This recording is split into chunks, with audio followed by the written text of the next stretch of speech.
June 27, 1976న Air France flight 139 ఇజ్రాయెల్లోని Tel Aviv నుంచి ప్యారిస్కు ప్రతిసారిలాగానే టేకాఫ్ చేయడానికి సిద్ధంగా ఉంది.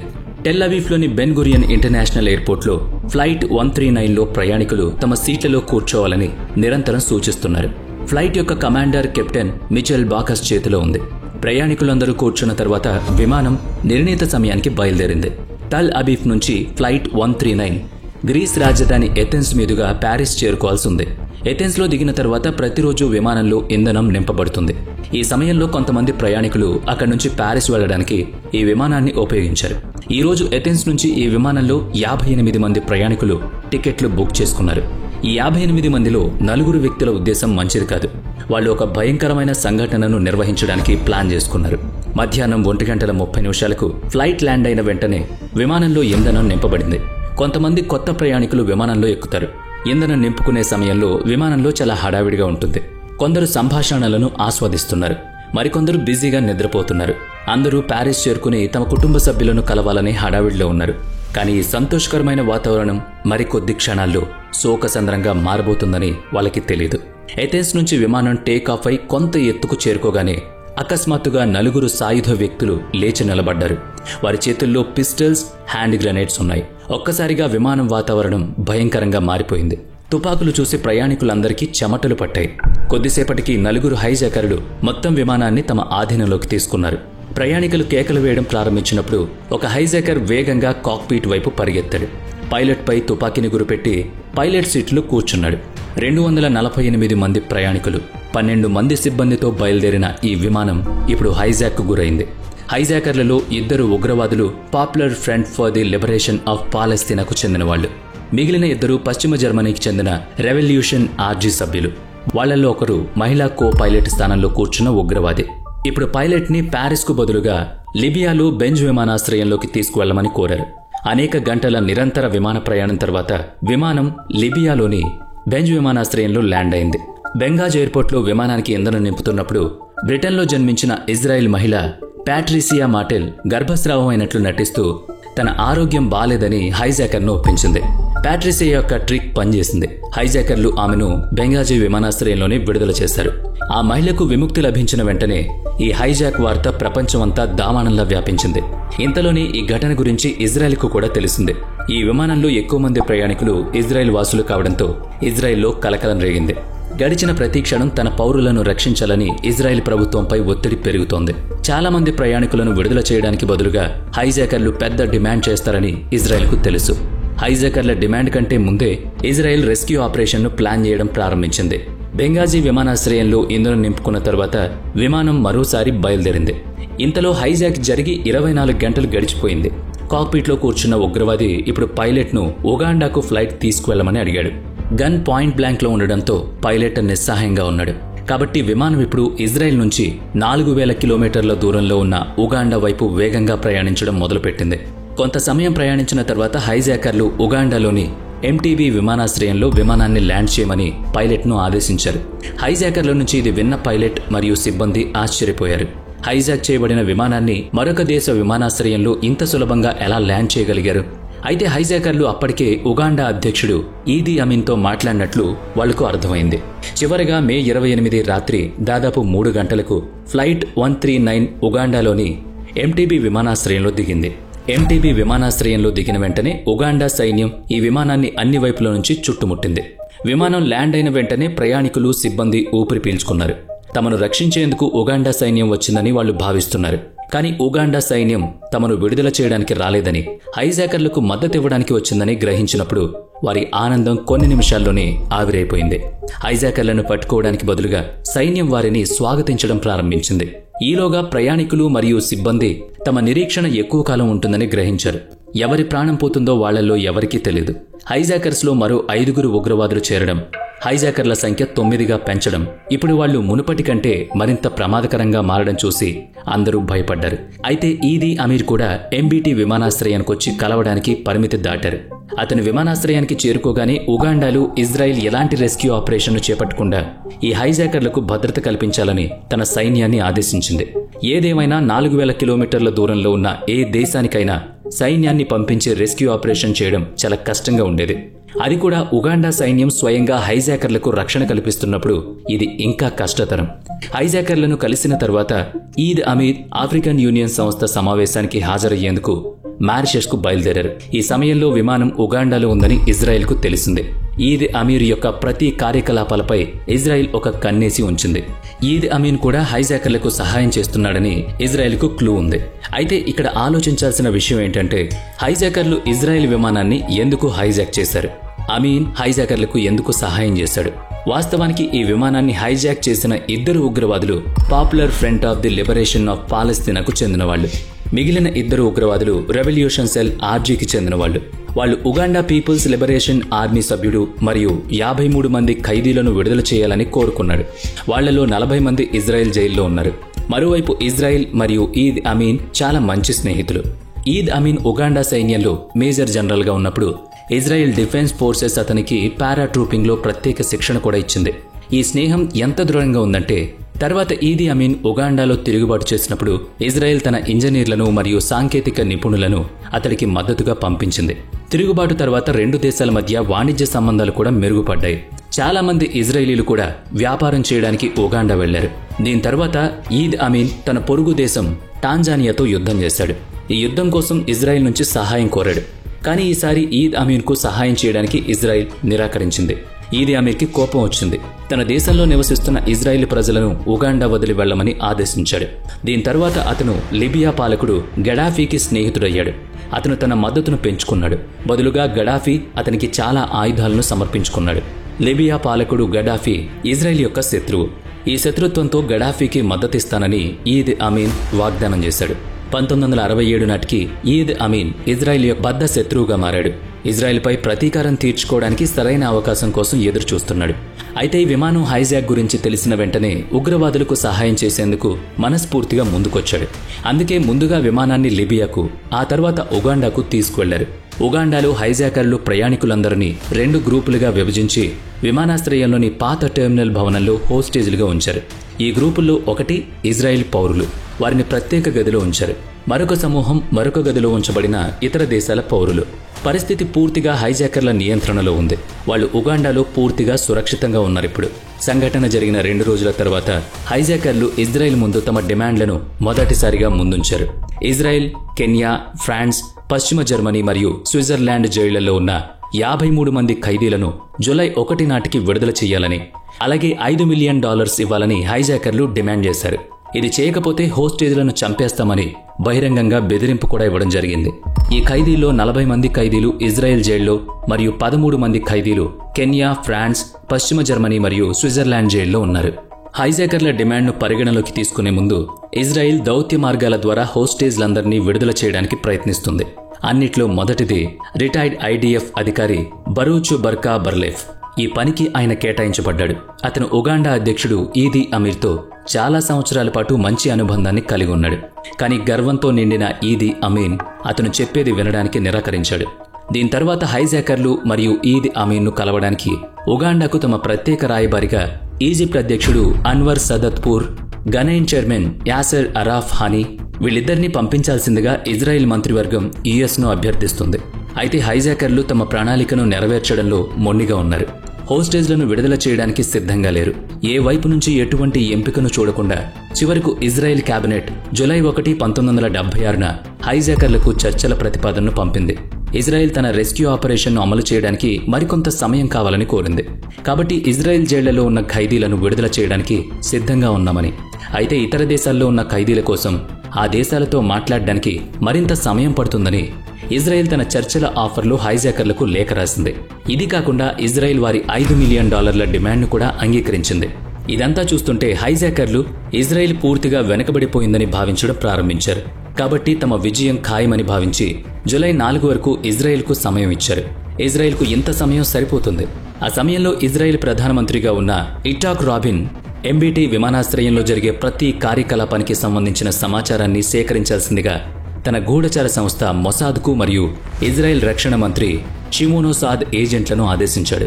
దీని తర్వాత ఈ సమావేశంలో రెస్క్యూ ఆపరేషన్కి సంబంధించిన ప్రతి అవకాశాన్ని పరిగణలోకి తీసుకున్నారు. ఇందులో ప్రధానంగా 3 ఎంపికలొచ్చాయి. మొదటి ఎంపిక విక్టోరియా సరస్సు గుండా సముద్రం మార్గం ద్వారా ఎంబీటీ చేరుకోవడం. హైజాకర్లను చంపడం. అయితే ఆ ప్లాన్లోని సమస్య ఏంటంటే విక్టోరియా సరస్సు లోపల పెద్ద సంఖ్యలో నైలు మొసళ్లున్నాయి. దీని కారణంగా మొసలి దాడి ప్రమాదకరంగా ఉంటుంది కాబట్టి ఆపరేషన్ కష్టతరమైంది. అయితే ఆపరేషన్ విజయవంతం అయిన తర్వాత కూడా ఈదనుమతి లేకుండా ఇజ్రాయెల్ బందీలను తిరిగి ఇజ్రాయెల్కు తీసుకురావడం సాధ్యం కాదు. అందుకు ఈ ప్రణాళికను విడిచిపెట్టి మరొక ప్రణాళికను రూపొందించారు. దీని ప్రకారం ఇజ్రాయెల్ సైన్యం కెన్యాకు చేరుకోవాలి మరియు అక్కడి నుంచి రోడ్డు మార్గంలో ఎంటీబీ విమానాశ్రయానికి వెళ్లి రెస్క్యూ ఆపరేషన్ నిర్వహించాలి. కానీ ఈ ప్రణాళిక కూడా ఇజ్రాయెల్ అధికారులకు సరిగ్గా అనిపించలేదు. కాబట్టి మూడవది మరియు చివరి ఎంపిక ఆపరేషన్ థండర్ బోల్ట్. దీంట్లో ఇజ్రాయెల్ సైన్యం యొక్క ఒక యూనిట్ విమానం ద్వారా ఎంటీబీకి చేరుకుని మొత్తం ప్రణాళికను అమలు చేయాలి. ఇజ్రాయెల్కు తీవ్రమైన సమయ కొరత ఉంది కాబట్టి ఆపరేషన్ థండర్ బోల్ట్ ను అమలు చేయాలని నిర్ణయించారు. ఈ ఆపరేషన్ కోసం ఇజ్రాయెల్ డిఫెన్స్ ఫోర్స్ యొక్క ఎలైట్ కమాండో యూనిట్ సైరేట్ మత్కల్ ఎంపిక చేయబడింది.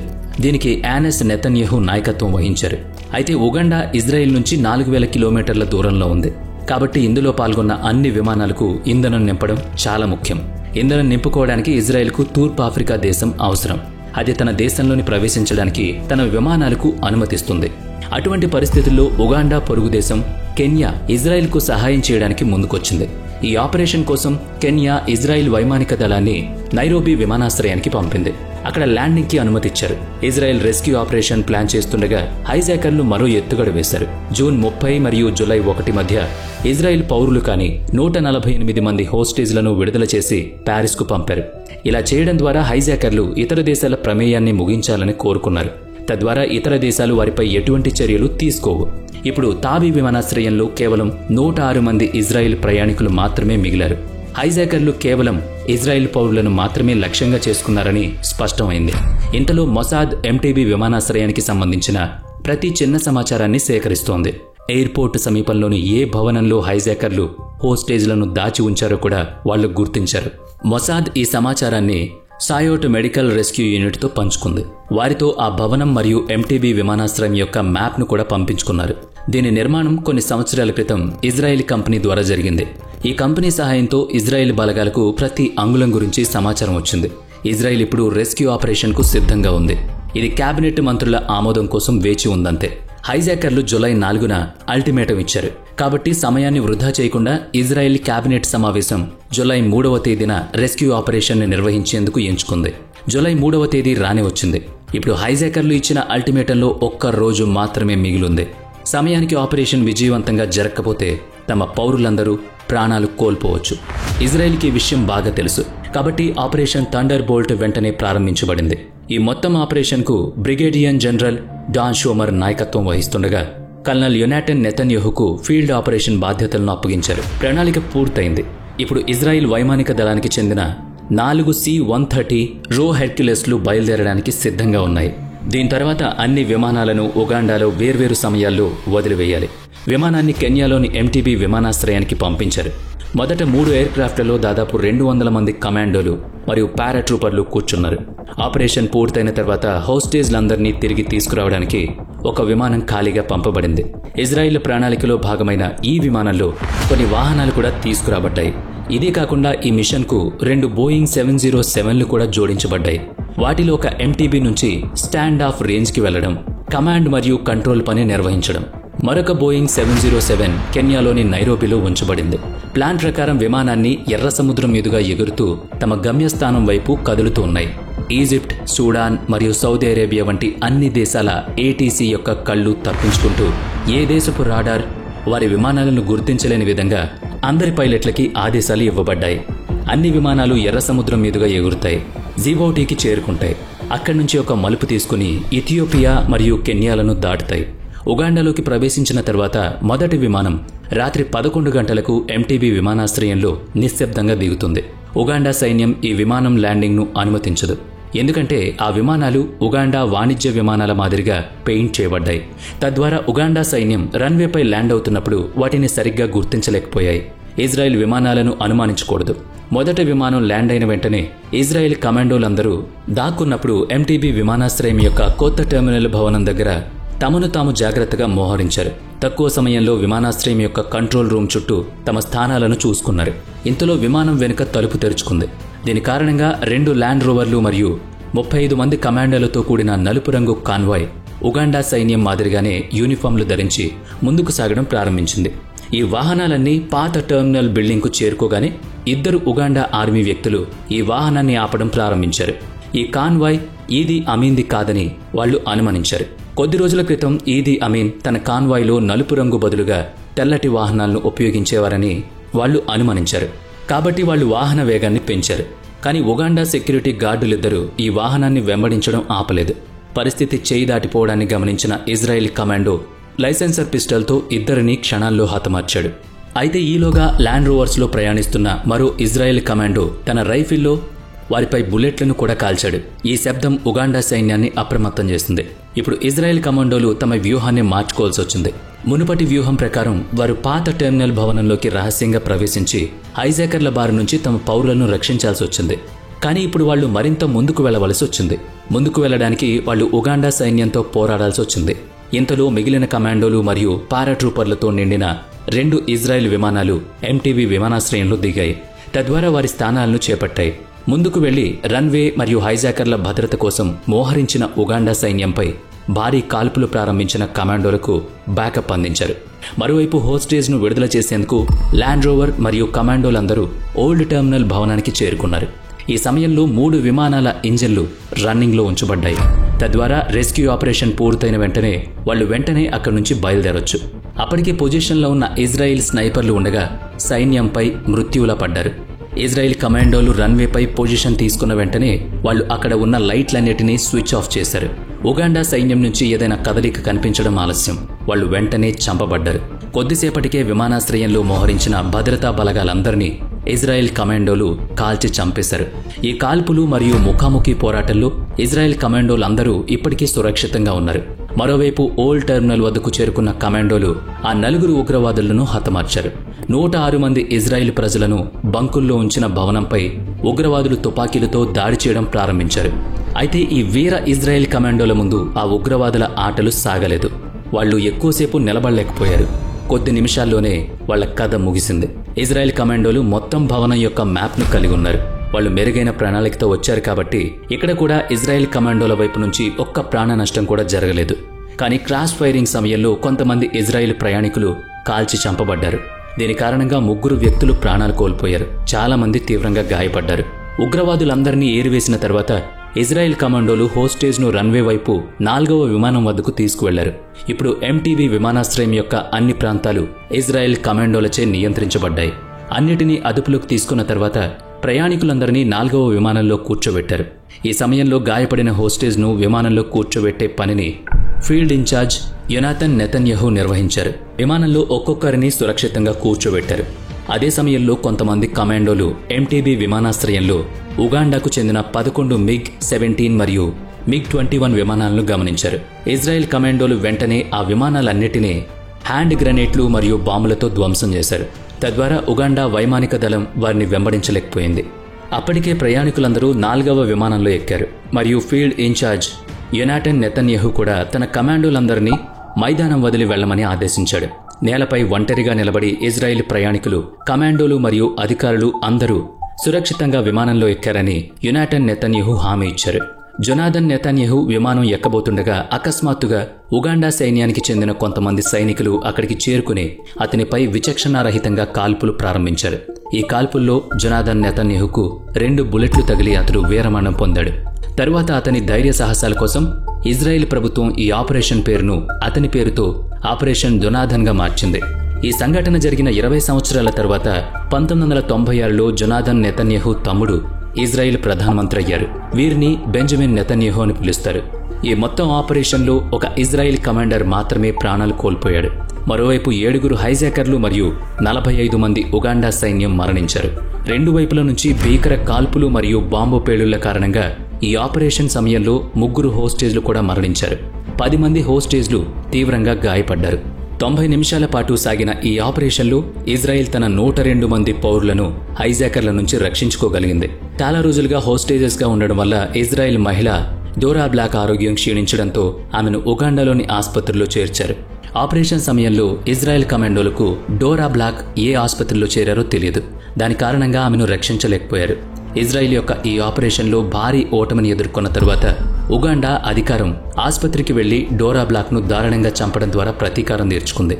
ఈ ఆపరేషన్ తర్వాత అసలు వాళ్ళు లేనప్పుడు ఇజ్రాయిల్ వాళ్ళ దేశంలోకి ప్రవేశించి తన హోస్టేజ్లందరినీ విడిపించిందని అమీన్ తెలుసుకున్న వెంటనే అతను ఆ విషయాన్ని నమ్మలేకపోయాడు. ఆ సమయంలో ఈద్ అమీన్ యొక్క క్రూరత్వం యొక్క కథలు చాలా ప్రసిద్ధి చెందాయి. ఒకానొక సమయంలో అతను మానవ మాంసాన్ని కూడా తినడం ప్రారంభించాడని చెబుతారు. ఈ ఆపరేషన్లో కెన్యా ఇజ్రాయెల్కు సహాయం చేస్తుంది. ఈ సమాచారం అందుకున్న ఈద్ అమీన్ ఆగ్రహం ఆకాశాన్ని తాకింది. ఉగాండాలో నివసిస్తున్న కెన్యన్లందరినీ చంపమని అతను తన సైన్యాన్ని ఆదేశించాడు. దీని కారణంగా ఉగాండాలో 245 మంది కెన్యలు చిత్రహింసలకు గురయ్యారు. అలాగే చంపబడ్డారు కూడా. ఇదే కాకుండా 3000 మందికి పైగా కెన్యన్లను జైళ్లలో వేశారు. ఇదంతా కూడా ఈద్ అమీన్ కోపం వల్ల జరిగింది. ఇజ్రాయిల్ ఆ విధంగా తన దేశానికి వచ్చి తన సైనికులను చంపి వాళ్ళ హోస్టేజ్లందరినీ తీసుకువెళ్లడాన్ని అతను జీర్ణించుకోలేకపోయాడు. అదే సమయంలో ఇజ్రాయెల్ యొక్క ఈ సాహసోపేతమైన ఆపరేషన్ తరువాత ఇజ్రాయెల్ గురించి ప్రపంచమంతటా కథలుగా చెప్పుకోవడం మొదలుపెట్టింది. వీడియో నచ్చితే లైక్ చేయండి, షేర్ చేయండి. ఇప్పటి వరకు మన ఛానల్ని సబ్స్క్రైబ్ చేయనట్లయితే ఇప్పుడే సబ్స్క్రైబ్ చేసుకుని పక్కనే ఉన్న బెల్ ఐకాన్పై క్లిక్ చేయండి. నెక్స్ట్ వీడియోలో మళ్ళీ కలుద్దాం. Thanks for watching.